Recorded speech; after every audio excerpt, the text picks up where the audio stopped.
Starfield is the game of all time. First off, here's the TLDR for this video. Number 1. Did I have fun with the game? Yes, I did, but with mods. Number 2. Does it have problems? Yes, it does. For the rest of y'all, I recommend playing this video as a podcast. I don't have footage because the potential game recordings from my playthrough would be like pouring bleach in your eyes due to the awful performance.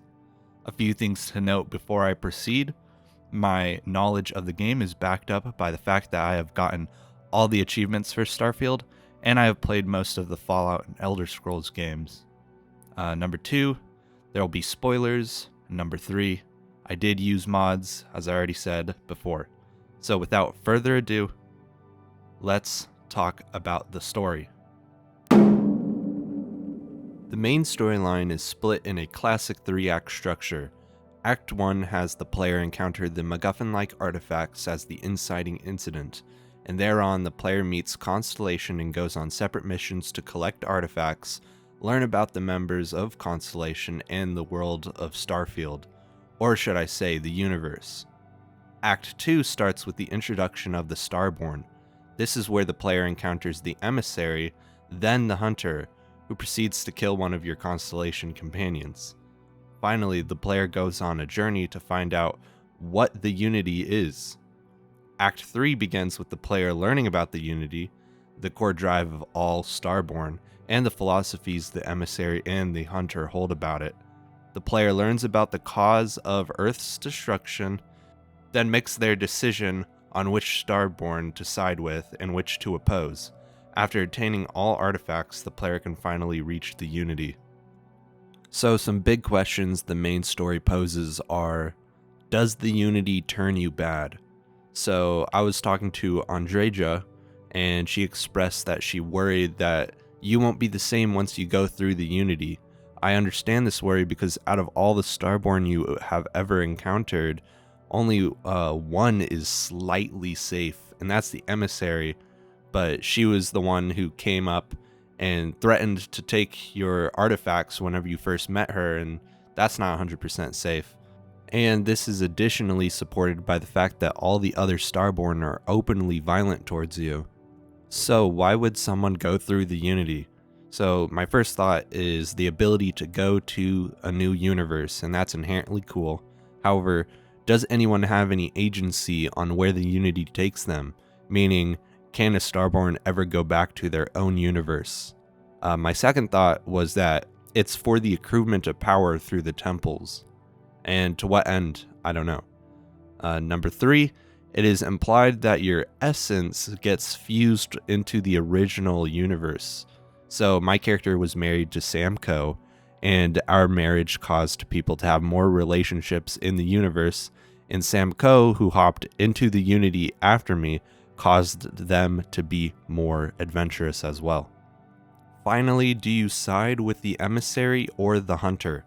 So the Emissary wants to prevent the Hunter from getting access to the Unity because he is willing to kill to get the artifacts, while the Hunter believes in first come first serve and will do anything to get to the Unity.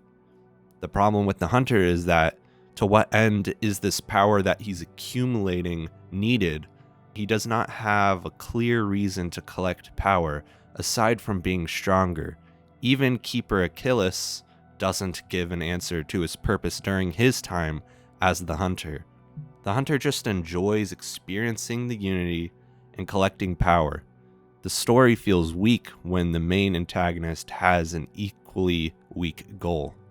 In the end, the Emissary is the obvious choice to side with because it would be bad if the essence of the Hunter was fused into your universe, because it would cause tons of people to become more ruthless and homicidal. And I also like entertaining the third option of not siding with either Starborn. So I have some nitpicks with the main story. The first one would be, if the player and Barrett could unlock a clone power together from the same temple, and a power can't be collected again from an already used temple, is it right to assume that a temple can grant powers at one time to multiple people? This means that if a Starborn found a temple first, they could have multiple Starborn hop into the temple all at once so they could all get powers. However, all the Starborn are not willing to team up, although they have been seen teaming up in the main story and as a random encounter on planets. So that's one small nitpick. My next one is, how do Starborn not know how to find temples before you? I assume other Starborn must have found temples some way in their own universe. Also, most Starborn probably are not from Constellation, because the Eye would be such an easy target for Starborn to go after to find the temples in your universe. A small complaint that I have is that I don't think it was ever explicitly explained about what would happen to the artifacts after someone went through the Unity.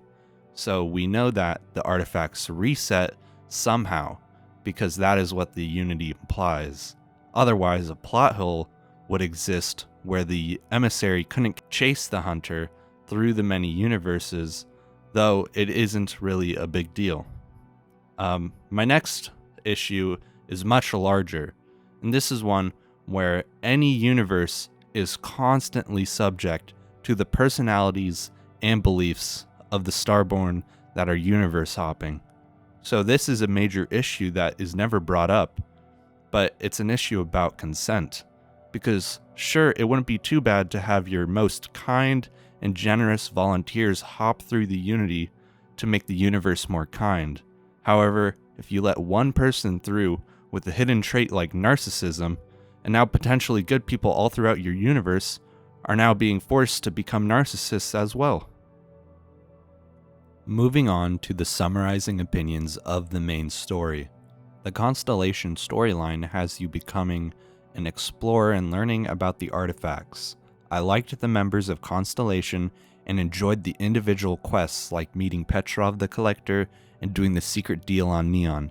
I did not like the missions where finding an artifact involved diving into a cookie-cutter cave and yanking it out from the end of a tunnel.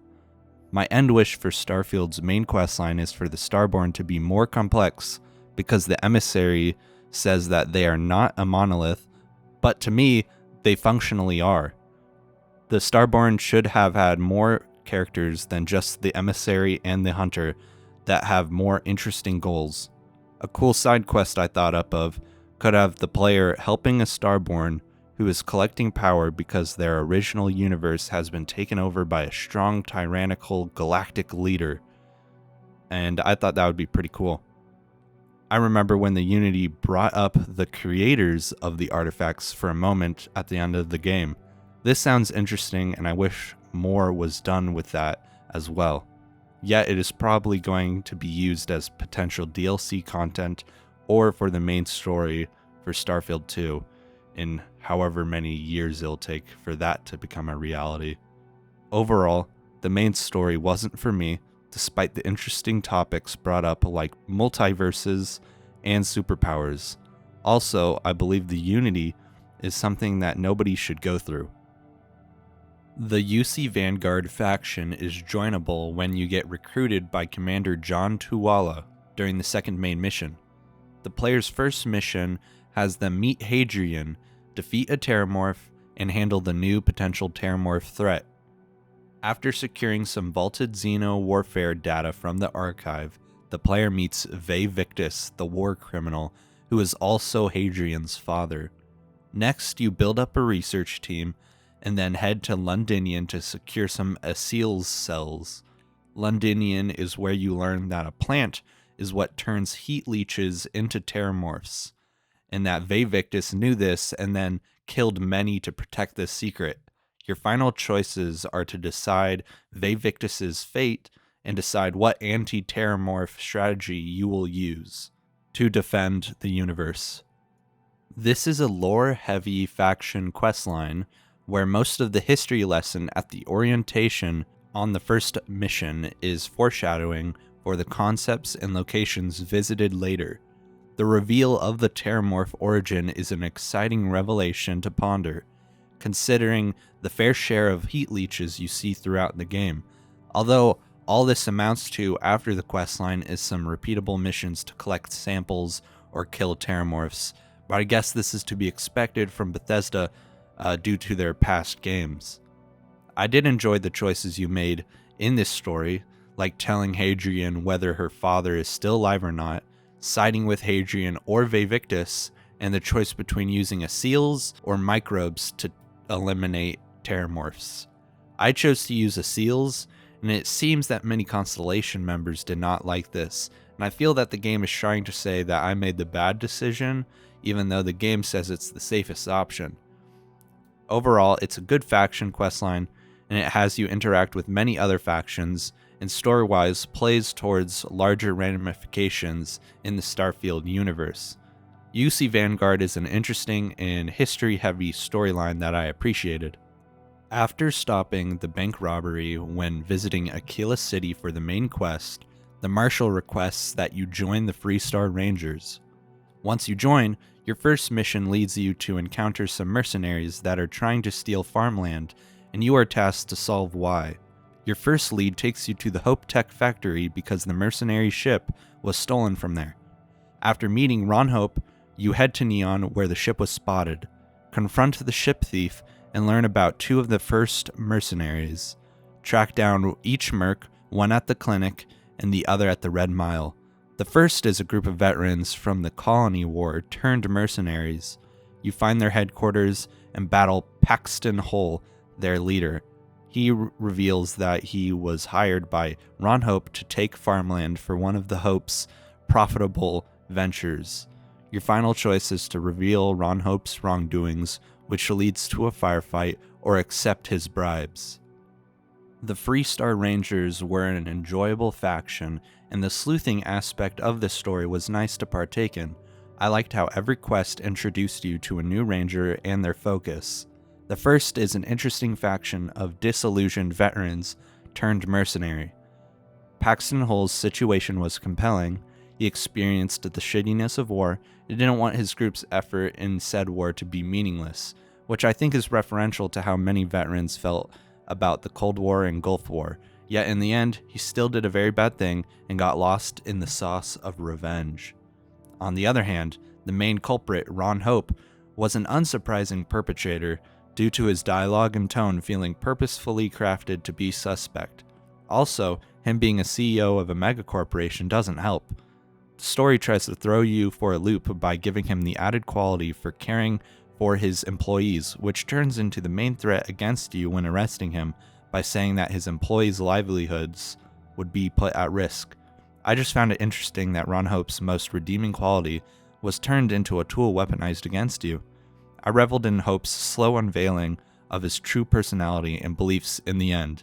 I enjoyed the Freestar Rangers questline and its political/economic themes.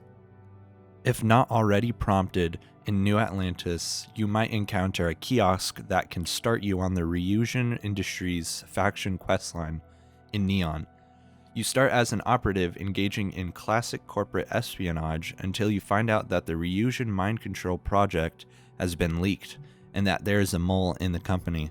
The player must decide between believing that the revealed mole, Emogene, was set up using the mind control, or that you're being lied to.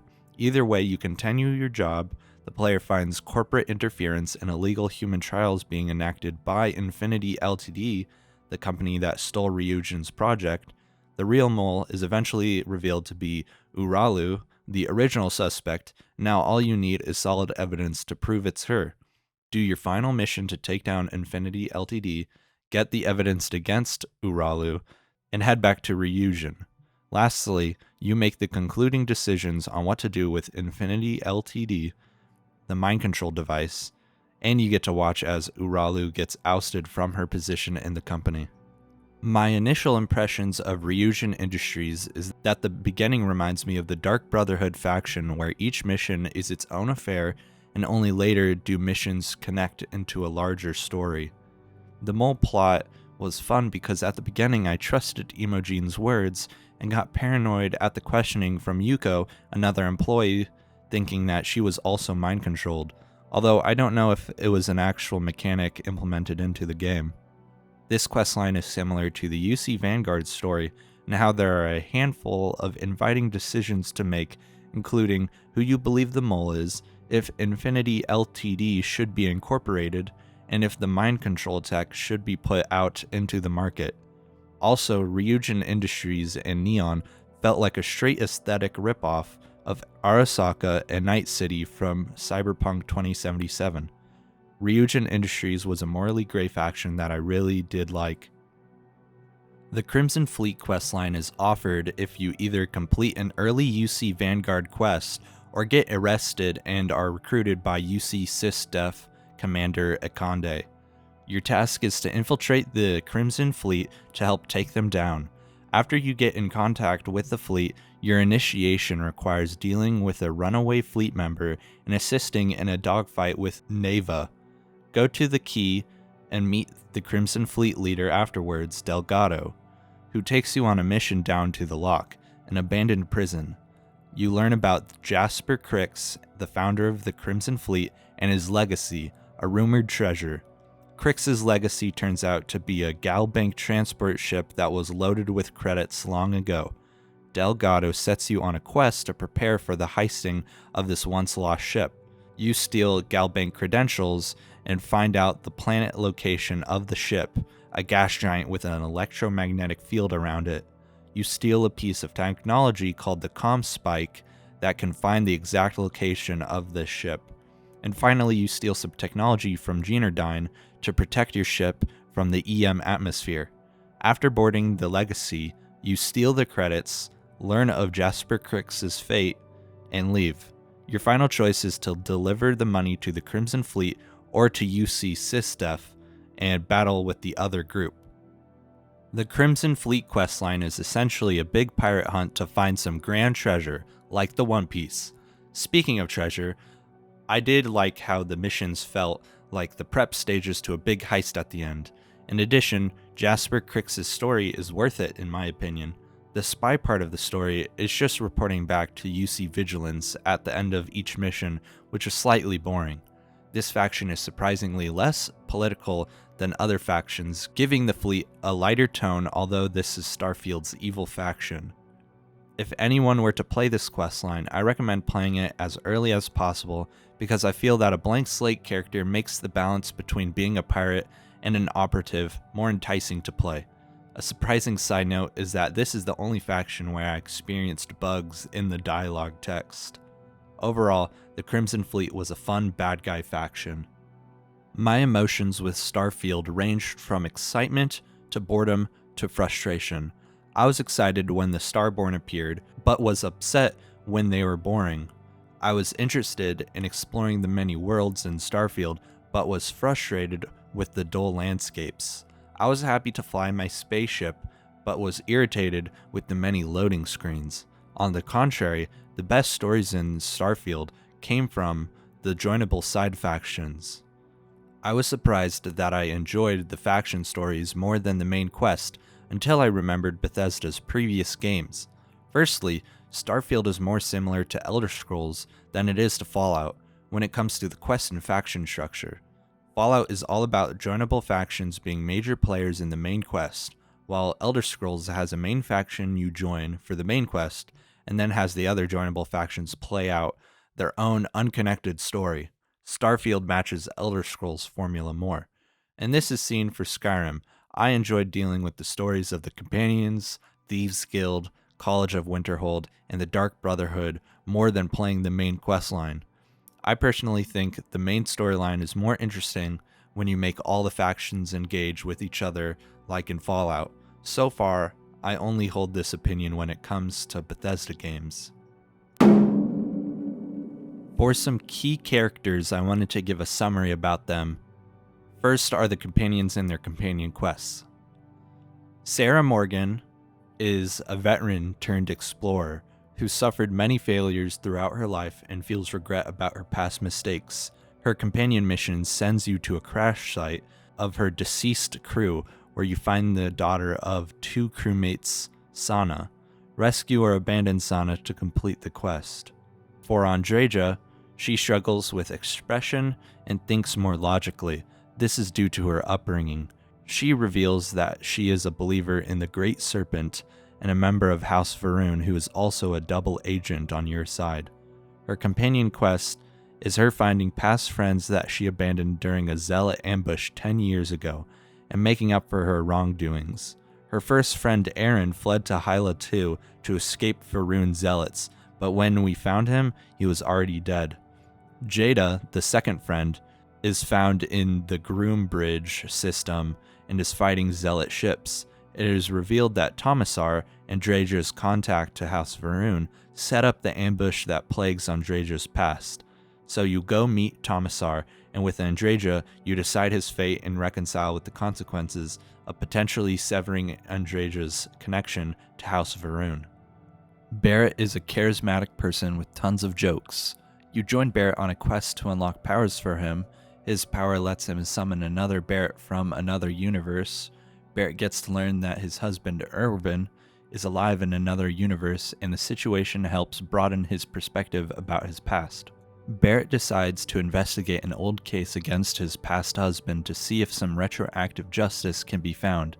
You help him and go to Gagarin Landing and build up evidence and witnesses that ultimately prove that Irvin was framed for ruining the planet's ecosystem. Sam Coe is a cowboy who tries his best to raise his daughter Cora as a single parent. He worries often about raising Cora to not make the same mistakes he has made, to be better.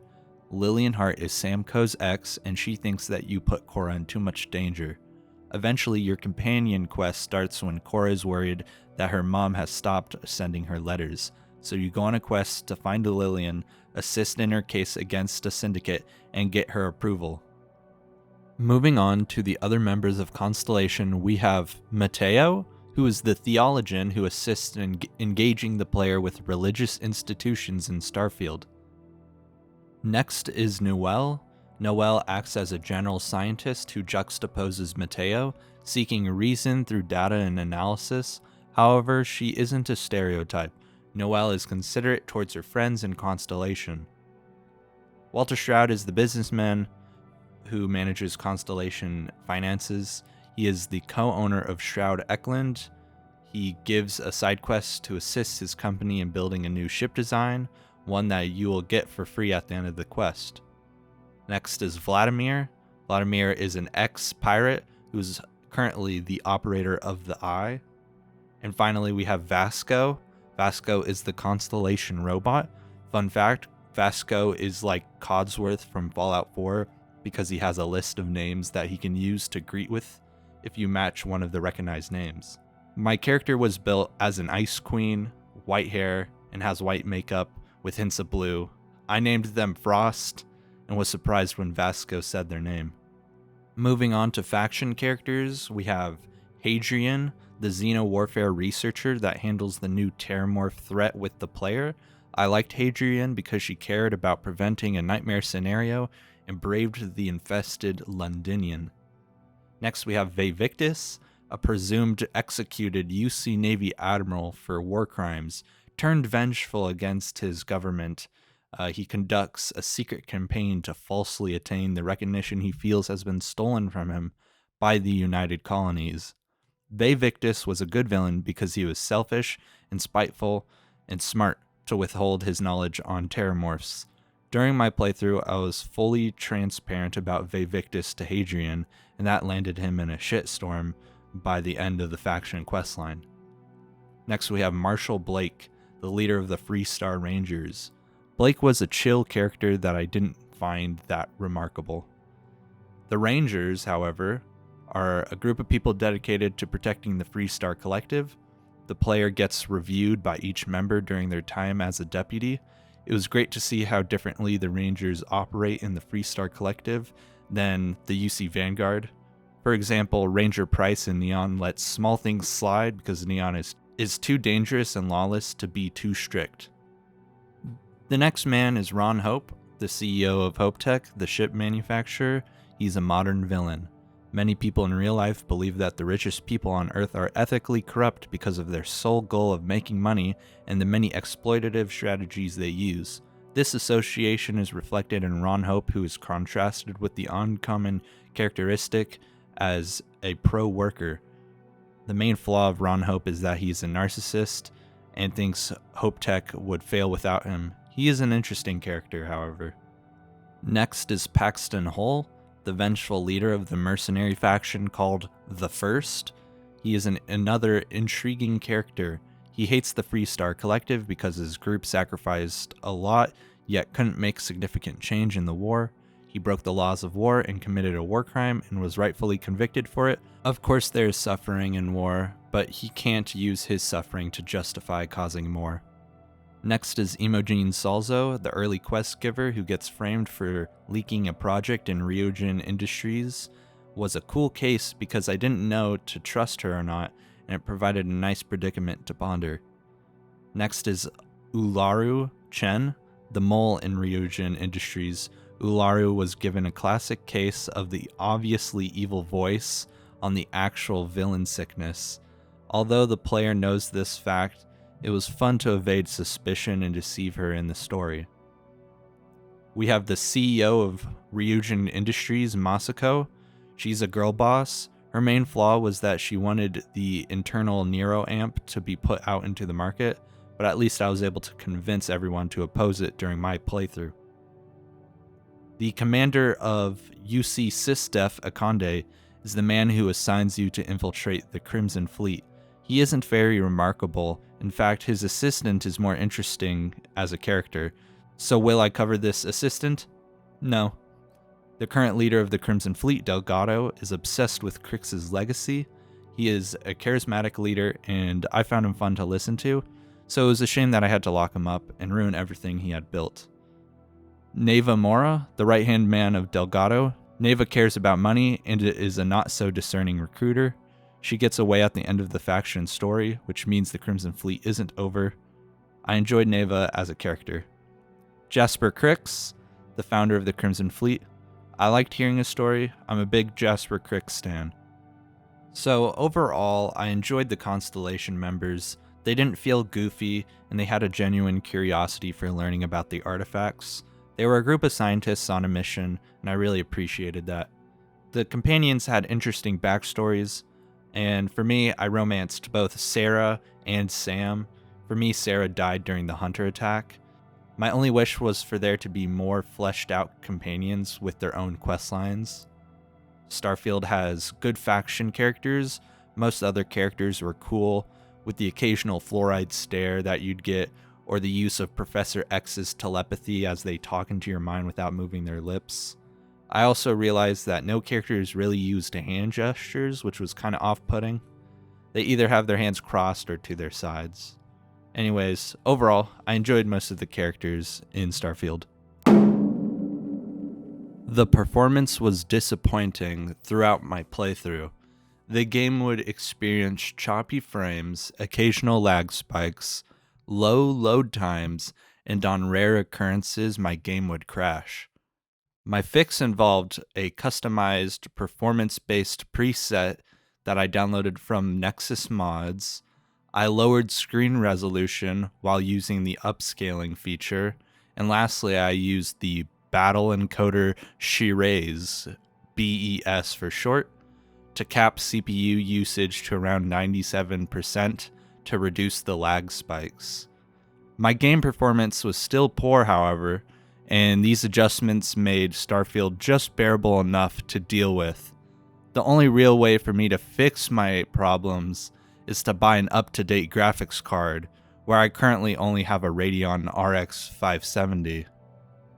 The bugs I encountered included textures not loading, or NPCs talking without moving their mouths. Speaking of conversations, my FPS would be boosted every time I entered a conversation with someone, which was strange, and I kinda wish that performance boost happened throughout the whole entire game, not just conversations. So I already mentioned that I used mods, which I used to improve the performance of the game, but I also added mods to maximize my own enjoyment of the game because I heard there were so many bad things about it, and I really just didn't want that to hinder me. So here's a list of the mods I used, and they're categorized between performance, quality of life, combat, visual, and just straight up cheats. So for performance, I had Starfield script extender, the address library, plugins.txt enabler, low quality preset, and then for quality of life, I had the skip intro video, icon sorting tags, visible skill descriptions, instant scan / increased scan distance, scanner encumbrance display with time, richer merchants, faster airlock and hatch animations, item sorter, and visible companion affinity, which I don't think I set up correctly. For combat, I had less spongy enemies, better out of LOS sneaking, and no XP kill steal fix. And then for visuals, I have the whole entire Star UI suite, which I super recommend. I'll have the link down in the description. I have better visible magazines, Natura LUTs, and then for cheats I have the Baka achievement enabler, the perk up which removes skill requirements, perk points per level which I set to give 2 perks per level, and then weightless items which I think I didn't set up correctly because those items definitely had weight. My experience with combat was untrue to the vanilla experience. My main combat mod I added that changed combat the most reduced the sponginess of higher level enemies, so I had a good time engaging in firefights with all enemies. So the game has 4 main damage types, and that's ballistics, lasers, EM, and particle damage, and there are 6 weapon types, that's melee, pistols, shotguns, rifles, throwables, and heavy weapons. Weapons have different tiers which determine base weapon damage and go up from tier 1 to tier 4. Next weapons get up to 3 traits if they're legendary, 2 if they're epic, and 1 trait if the weapon is rare, and common weapons have no extra traits added to them. Currently, I have a shotgun character build using the unique rare ballistic shotgun experiment A7, which was great against wildlife. Early on, I maxed out the shotgun certification and ballistics perks, as I was using Coachman at the time, and many of the higher tier skills in the combat tree are useful for all builds. For example, there's a crit chance skill, reload skill, an accuracy, an armor penetration, a knockdown, and a crit damage skill, which are all useful for every build. Because I had tons of disposable perk points, I tried out different builds and made an overpowered setup with the unique legendary rifle Despondent Assassin. Moving on, many early combat skills are boring, and only change weapon damage by the damage type or weapon type. Only at rank 4 do most skills get something cool like rank 4 lasers giving a 5% chance to set someone ablaze. However, there are already videos that overview combat skills that I'll link below. I didn't get all the powers in my first playthrough, but from the ones I did get, I enjoyed using Creator's Piece the most. Getting any enemy to unaggro was very useful for my shotgun build because of my frequent reloading and the easy headshots it granted. Other useful powers were the anti-gravity field, which made enemies float aimlessly and stop attacking, Void Form, which was like casting an invisibility spell. Many powers in Starfield remind me of Skyrim's shouts and spells.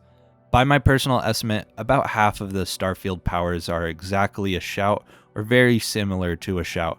For example, Creator's Piece is basically a Stronger's Kind's Piece, Sense Star Stuff is the shout Aura Whisper, Void Form is like Become Ethereal, and Solar Flare and Sunless Space are like Fire and Frost Breath.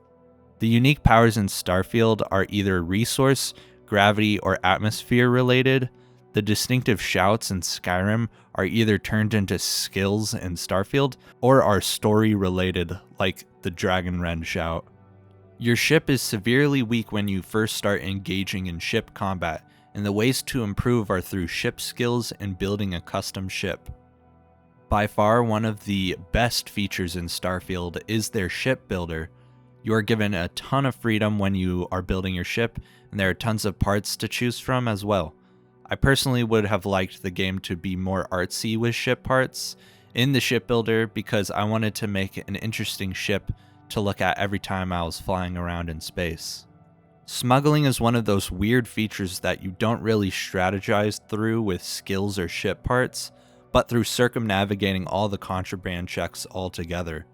Why should I add shielded cargo or use up skill points on my bribery when I can travel to the den in the Wolf Star system and sell all of my contraband worry-free? There isn't enough incentive to specialize in a smuggling setup, which really is a shame. To end the ship section of this video, here's a list of space-related random encounters I have faced during my playthrough. I encountered the Valentine ship that sings sea shanties, pirate attacks by Crimson Fleet, Ecliptic, or Spacers. I've had Spacers flee because I was riding in the infamous Mantis. I assisted Freestar Rangers and other ships against Spacers. I encountered tourist ships. I had bounty hunters and bounty defenders. And then I had the Starborn attacks as well. I enjoy the persuasion system because it is different from previous Bethesda games' attempts. You are given multiple chances to persuade someone, and you must reach a certain amount of persuasion points within a set number of turns. Additionally, social skills like Intimidate exist, which add new dialogue that lets players be more persuasive in your silver-tongued tactics. Like all Bethesda games' persuasion checks, they fall prey to save scumming, but I've never seen that as a real problem.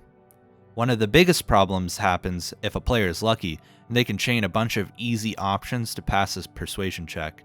This scenario creates dissonance, where if you look at the set of persuasion options used, you basically said nothing of significance, but you somehow actually persuaded the person.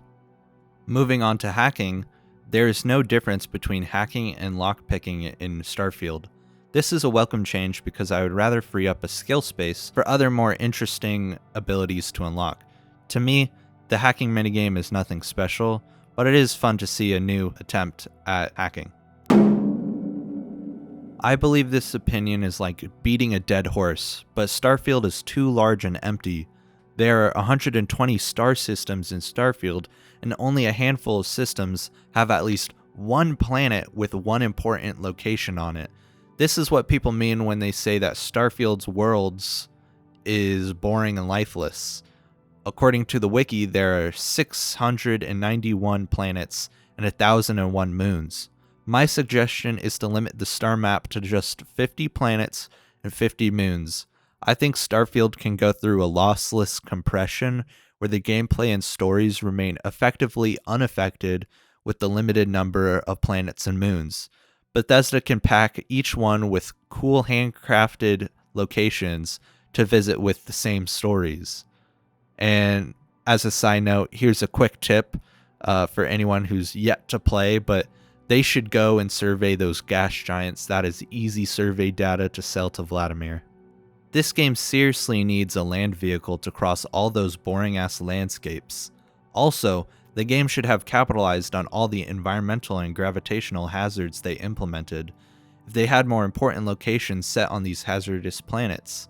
Imagine a town where everyone has an exosuit because of the heavy gravity, or an outpost on a planet with toxic air and regular citizens live there with full body suits and airlocks everywhere. I feel like that's just wasted potential. The game looks good. I remember that Bethesda named the art style NASA Punk, and I see what they meant by this because if you view a side-by-side of the inside of a Starfield ship and a real NASA ship, they will look similar. I know people expected a high sci-fi setting with Starfield, and perhaps there is potential for that from Bethesda with a new IP, but I am completely satisfied with the look and feel of the game, obviously disregarding the poor performance I've experienced. I'm not great at judging sound quality, but from my perspective, the music was pretty good, and it matches the visual theme of NASA Punk. It really felt like a space exploration game. So I got all the achievements, including the incredibly boring collection of 500 organic and 500 inorganic materials achievements, and the time-consuming visit to all the star systems achievement. I seriously doubt that anyone is doing these achievements casually. These achievements are used to bloat a player's playtime on this game, in my opinion. And another bloated achievement is the one where you must reach level 100. A normal playthrough will get you to around level 50, and I used an outpost strategy to craft an endless number of adaptive frames to get to 100 after that to unlock this achievement, which says something about the expectations Bethesda had on how engaged their players would be. Bethesda Game Studios posted an end-of-the-year update listing some future features they plan on adding, which includes city maps, new ways to travel, more ship customization, more difficulty options, mod support with creations, and their first story expansion called Shattered Space.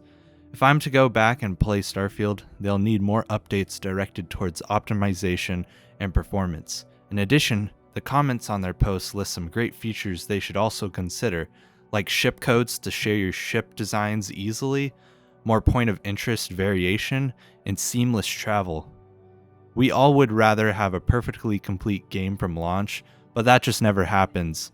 So for now, I hope Bethesda listens to the constructive feedback. Thanks for making it through the video. Starfield would have killed me if I hadn't installed mods. Now I'll delve back into modding the F out of Fallout 4, call it All Out 4. Hit the buttons below if you enjoyed the video, and goodbye.